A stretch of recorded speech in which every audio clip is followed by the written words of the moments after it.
I dobar dan, dobrodošli u novi video. Danas ću vam pokazati kako dignuti FPS u Minecraftu, odnosno frameove. Za to ćemo koristiti kao dodatak Minecraftu koji se zove Optifine. Znači, imamo Optifine za razne verzije, međutim na svakom je instalacija ista i podešavanja su ista. Znači, vidite, imamo 1.8, 1.70, 1.9 tako dalje. Ja ću za 1.7.2 pošto ja tu verziju koristim. I ja ću vam preporučiti HD Ultra, najnoviji, znači ovaj, ne HD standard, mada možete njega, ali znači HD Ultra je moja preporuka. I jednostavno idemo na download i idemo na AdFly, normalno moraju i ovi malo zaraditi. I evo ga, konačno se to sve izloadalo, znači idemo na preskoči reklamu. I samo idemo download Optifine hdu3d3.jar. Vama će vjerojatno ovdje biti neke reklame, ali ja koristim adblock, tako da ih meni nema. I idemo samo na download.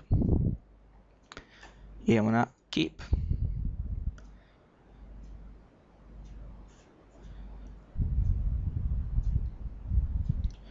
I idemo, samo otvorimo ga, odnosno stisnemo na njega i dobit ćemo ovako. Znači, vam će, ako budete neku drugu verziju koristiti, samo pisat for Minecraft 1.7.10 ili 1.8.0. Sve drugo je isto, razumijete, sad da vam ne duljim. I jednostavno idemo na install. I evo ga. Ok, i sad ćemo se prebaciti na Fraps, da vam pokažem koja podešavanja moraju biti za da dobijete najveći mogući FPS. I vidimo se uskoro. I dobar dan, evo nas nazad sa Camtasiom, pošto Fraps se neće skine. Znači, nakon što ste instalirali Optifine, idete u svoj pokretač i onda idete na Profile Editor. I dobit ćete ovaj profil, Optifine će se zvati. I taj profil nećemo koristiti, imamo samo desni klik i delete. I idemo na novi profil, date mu neko ime. Ovako, i za verziju ćemo uzeti 7.2 Optifine HDU D3. Idemo save i na play. Ali i ovdje na profil jednostavno promijenite na taj profil koji ste vi odabrali.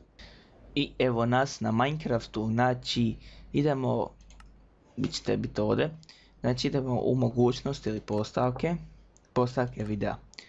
Znači, grafika mora biti na brzo, glatka osvjetljenost ne, ovdje vam bude na 25, znači veličina slučaja normalno, osvjetljenje svjetlo, fog, znači ja ne volim, a vi ako volite stavite ga na on.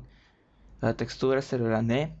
Znači, prikazana udaljenost od 2 do 6, nemojte ići iznad. I maksimalni FPS na neograničen. Znači, realistično kretanje ne. Napredni OpenGL off. I chunk loading, znači to je odlična stvar kod Optifine-a. Znači, ako imate procesor sa jednom jezgrom, idete na default, na smooth.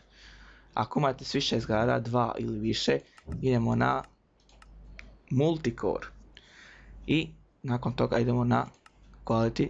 Znači, ovdje vam sve mora biti off. Sve off. Minima praznina 4, ovo ne. I jednostavno teksture face. Onda idemo na animacije. I ovdje jednostavno stisnete all off. To je najlakše postavke koje ćemo imati. Znači all off i tako stisnemo all on.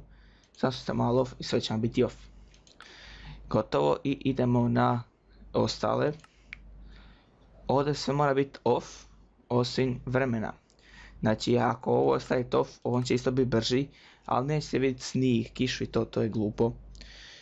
I to je to što se tiče podešavanja. Znači ako se nekom ova podešavanja ne sviđaju, halupite se po džepu 500-600 eura i igrajte na maksimalnim postavkama. I eto ga, to je to.